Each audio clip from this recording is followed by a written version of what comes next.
পুলিচৰ জুলাই দিন অকল ভাৰতীয় ভোট কেন্দ্ৰ নহয় 12,500 থাৰ্ড ইয়াৰত পাব 12,500 ফৰ্থ ইয়াৰত পাব 12,500 আৰু ভগৱানে কৰক ছোৱালীজনী যদি ইউনিভাৰ্চিটিত যায় তাইক মই 25,000 টকা তাইক নমস্কাৰ মই পলাশ আপোনালোকে চাই আছে পলাশ আছাম তোমালোকৰ যি 35,000 এপ্লাই হৈছিলে তাত আছিলে আছাম কামাণ্ডো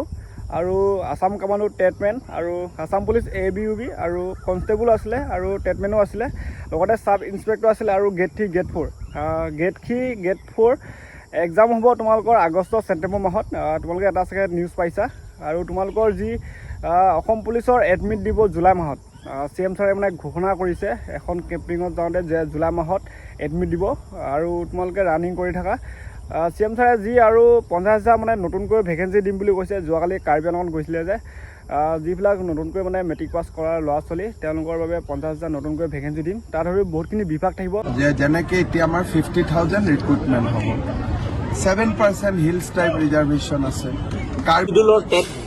উত্তীৰ্ণসকলৰ সংস্থাপনৰ কাৰণে কিবা ব্যৱস্থা কৰিব টেটত 6 শিডিউলত যিমান চাকৰি আছে তেওঁলোকে নিজেই দিব পাৰে SI লৈ একো নাথাকে যদি যিমান পোষ্ট সিমান যদি চাকৰি হয় SI প্ৰব্লেম নাই